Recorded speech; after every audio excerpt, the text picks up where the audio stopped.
Capítulo 2. Ruptura en las etapas de afirmación masculina. Número 1. Pérdida de los rituales de iniciación a la masculinidad. Este modelo de transición de niño a adulto se pierde en la cultura actual como consecuencia de todo un proceso de abandono de esos escalones naturales y espirituales de maduración e integración en las etapas de crecimiento. Lo que resulta, y seguimos enfatizando, es un modelo de hombre que en vez de crecer y al haber sido privado de los resortes de maduración propios de los ritos iniciáticos de transición, se ha quedado en una adolescencia perpetua y en vez de brújula que marca el camino claro a seguir, corre el riesgo de ser veleta llevado por cualquier viento de moda cultural. Muchos varones hoy luchan por crecer, madurar y llegar a alcanzar una respetable condición de hombres, pero nunca están seguros de cuándo cruzaron el puente dejando atrás el niño que fueron y convirtiéndose en hombres.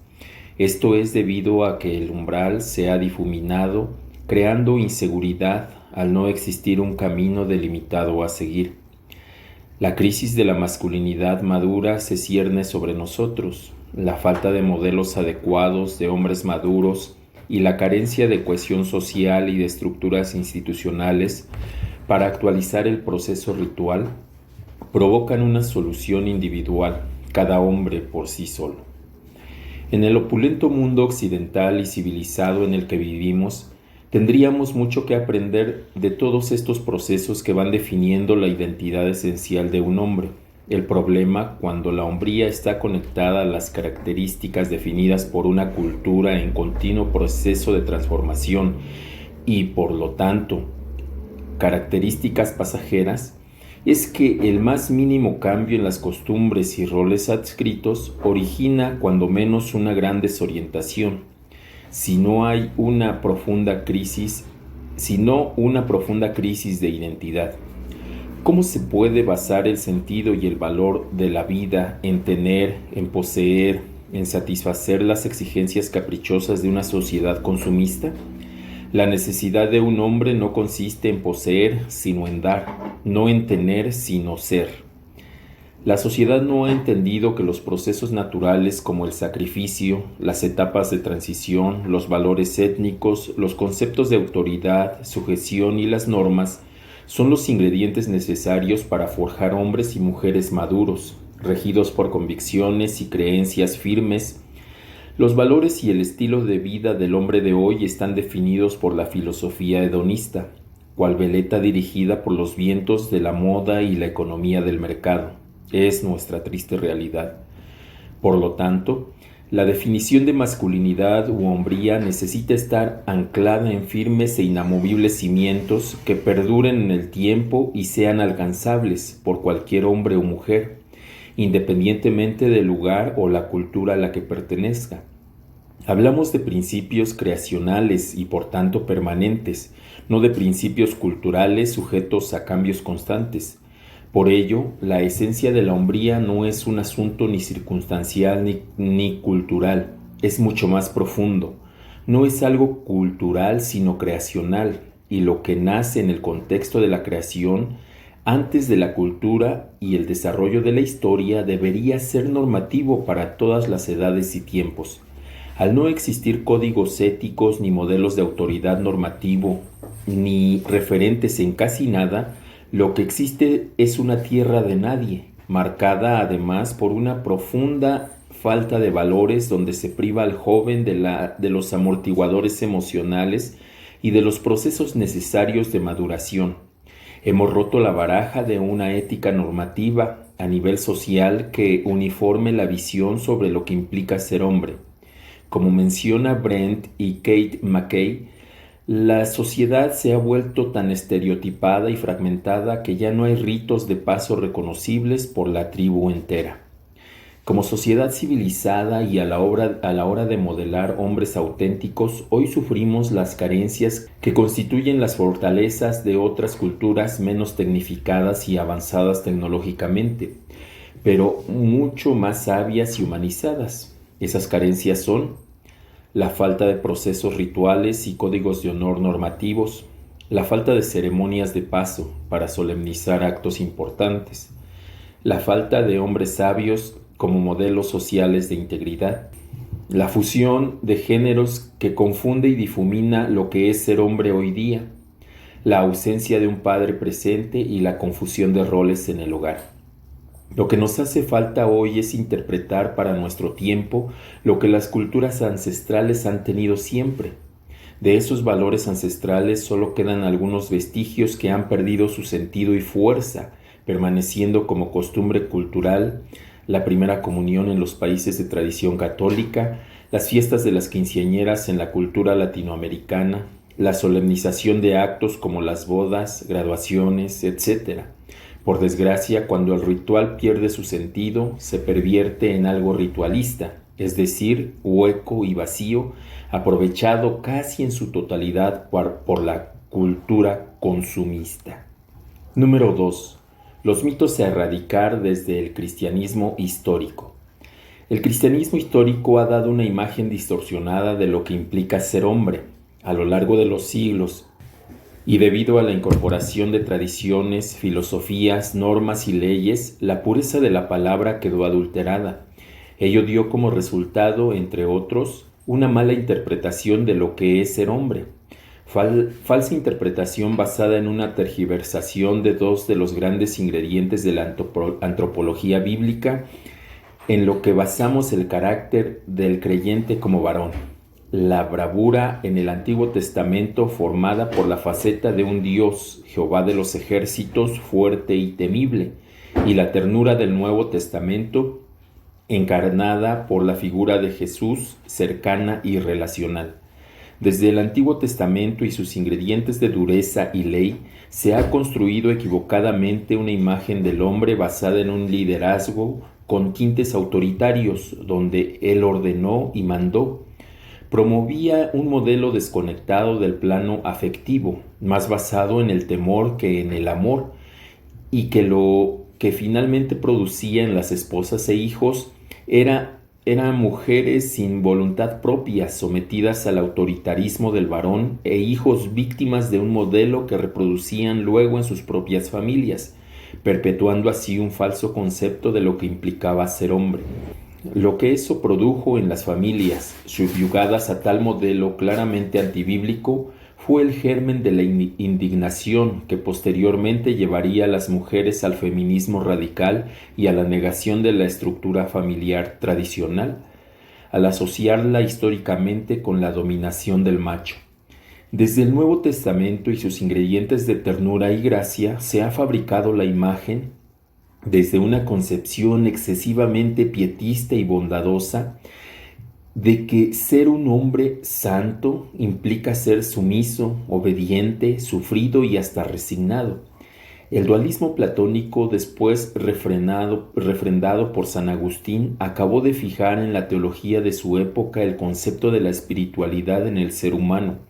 Se reducía a lo que tiene que ver con el alma, lo sublime y divino, alejado del mundo y la carne, lo humano, lo material y todo lo que tuviera que ver con los apetitos de la carne debía ser mortificado con todo tipo de privaciones y sacrificios, ayunos, flagelos, votos de castidad, de pobreza, etc. Y todo lo que tuviera que ver con el placer y el cuidado del cuerpo era, cuando menos, considerado con cierto grado de sospecha, sino como algo abiertamente mundano y satánico.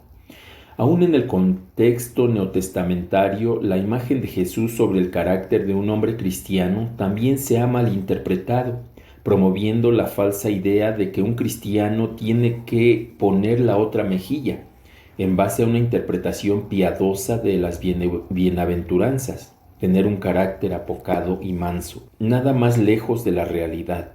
La ausencia de lo que es ser hombre tiene que ver con una equilibrada fusión de ambos conceptos. Tiene que ver con fuerza, pero con control, con bravura, pero también con ternura. En este sentido, las bienaventuranzas se han pintado de un barniz religioso ascético, marcado por el espíritu de privación y necesidad que mencionamos.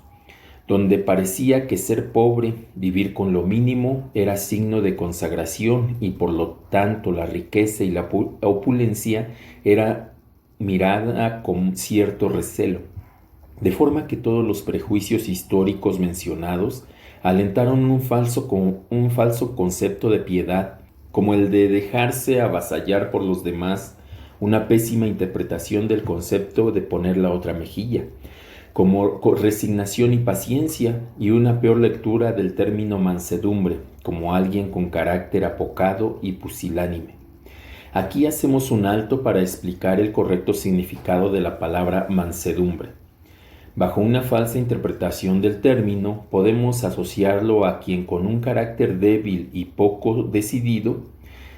Sin embargo, la única vez que Jesús dice aprended de mí es justamente para decir aprended de mí que soy manso y humilde de corazón.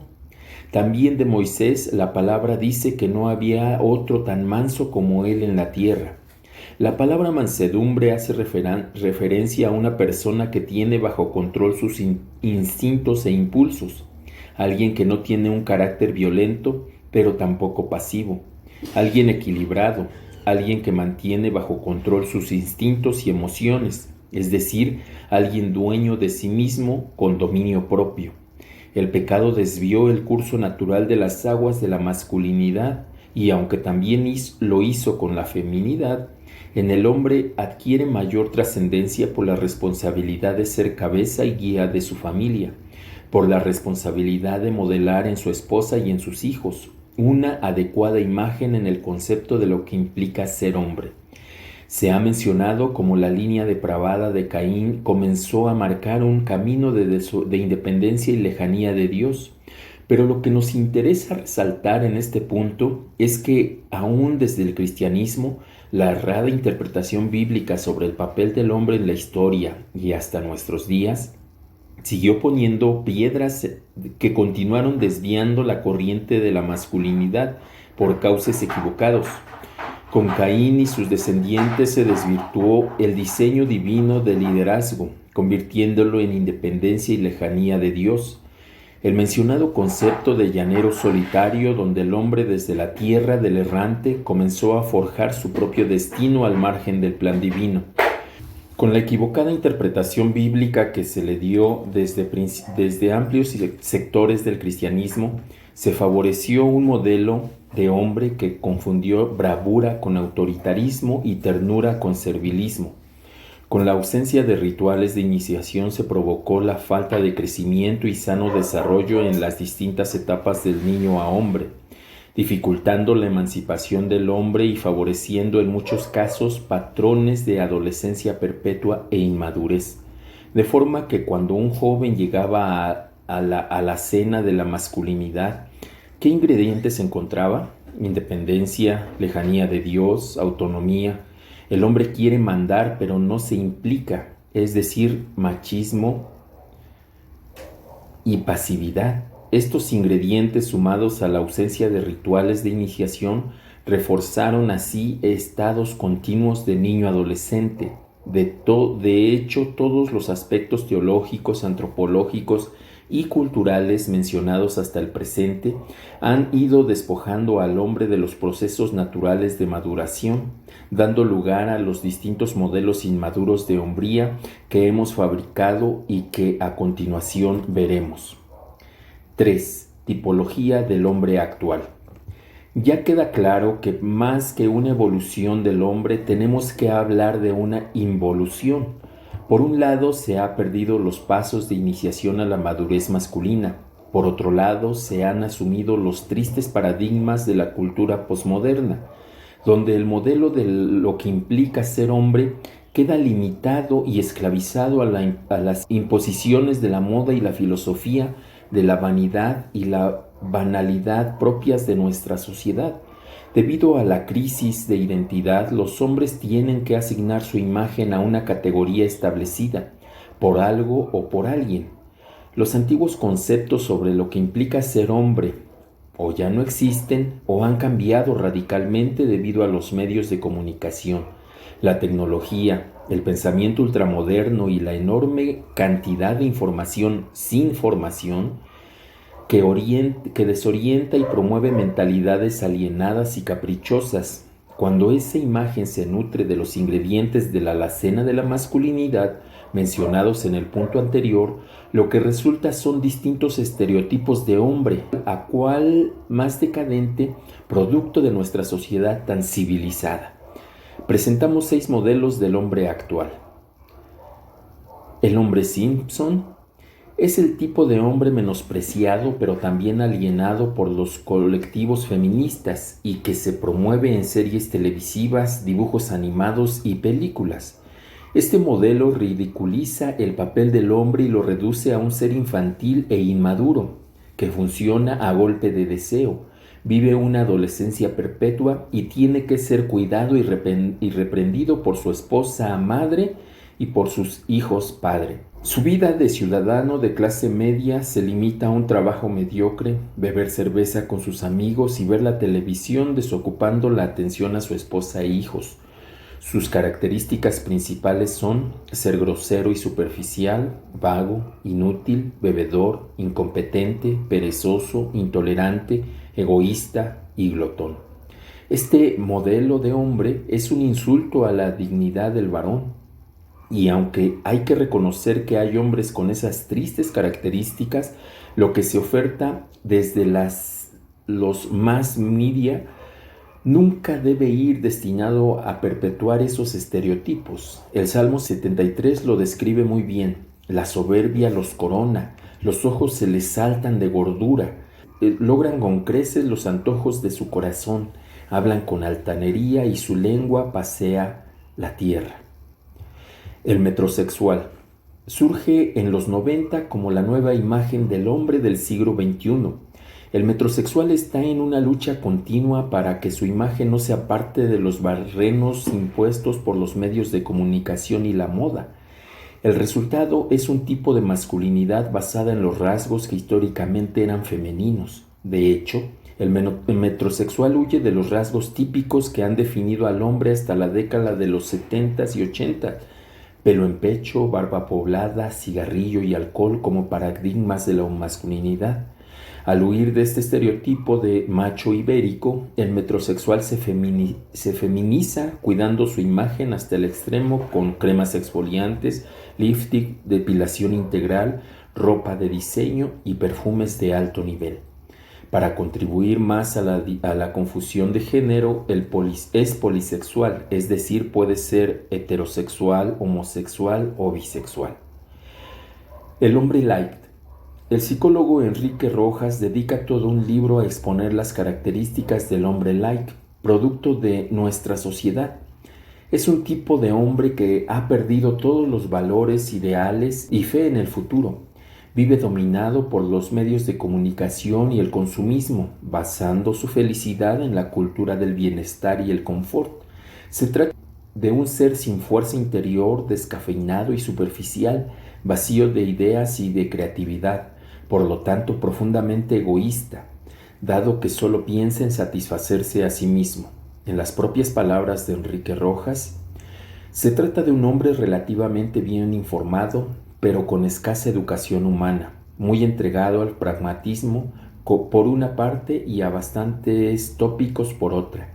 Todo le interesa, pero a nivel superficial no es capaz de hacer la síntesis de aquello que percibe y, en consecuencia, se ha convertido en un sujeto trivial, ligero, frívolo, que lo acepta todo, pero que carece de unos criterios sólidos en su conducta.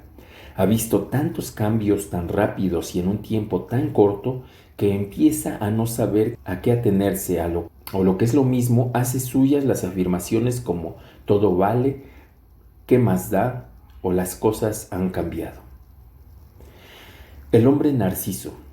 Este es el tipo de hombre que se cree el centro del mundo, nihilista, superegoísta e instintivo. Se cree que sabe mucho y se ha convencido de que cuando él habla sube el precio del pan. Asume el refrán popular de tanto tienes, tanto vales, midiendo el éxito personal por sus posesiones, tenga o no tenga. y viviendo a golpe de impulso. Se cree libre, pero solo es un producto más, esclavizado a las imposiciones de la moda y la cultura. Es pura fachada, no es roca ni siquiera piedra, solo cartón mojado. El hombre robot, este solo imita, no produce, solo reproduce. No es generativo y por lo tanto está castrado de su fuerza vital. Es un ser pasivo que no crea nada, no quiere comportamientos originales ni asumir ningún tipo de riesgo. Solo es un eslabón más en la cadena de la pasividad, anónimo, conformado, alienado, atrapado en la esclavitud del sistema. Su vida transcurre sin pena ni gloria.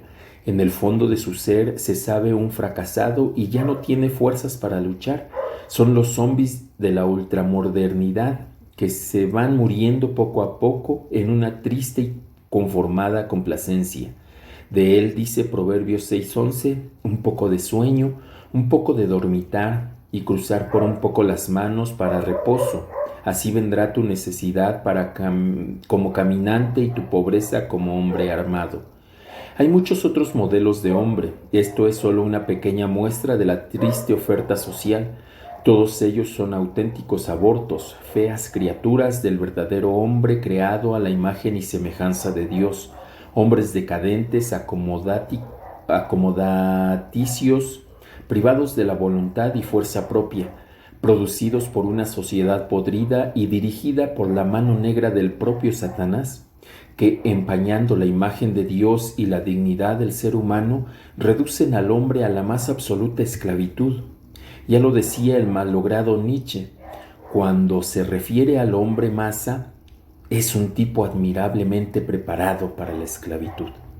Por eso, muchos hombres y sobre todo las mujeres que viven del mundo de la imagen y del espectáculo, inmersos en una ficción de cartón, piedra, no saben transitar por el proceso del envejecimiento y como adolescentes inmaduros con 60 años tratan de recuperar una juventud que se les escapó de las manos, a golpe de cirugía, estiramientos y botox, convirtiéndose en burdas criaturas de lo que deberían ser.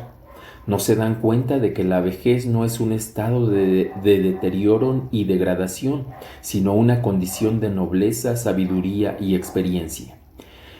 Querido lector, ¿quieres perpetuar alguno de estos modelos para el resto de tus días? ¿Queremos eso para nuestros hijos? ¿Es ese el legado que vamos a dejar a nuestra partida? ¿Queremos seguir regalando argumentos al feminismo radical? Por supuesto que no. Estamos acostumbrados, mi esposa y yo, a recibir en consejería a parejas cuyo principal problema es que el hombre no asume sus responsabilidades. Adolescentes perpetuos, hombres pasivos, nos rebelamos a seguir consintiendo que el papel del hombre caiga tan bajo. Nos rebelamos, como dice la propia palabra en Hebreos 12:12, a seguir produciendo hombres con las manos caídas y las rodillas paralizadas, que se mueven como marionetas manipuladas por los hilos de la ultramodernidad.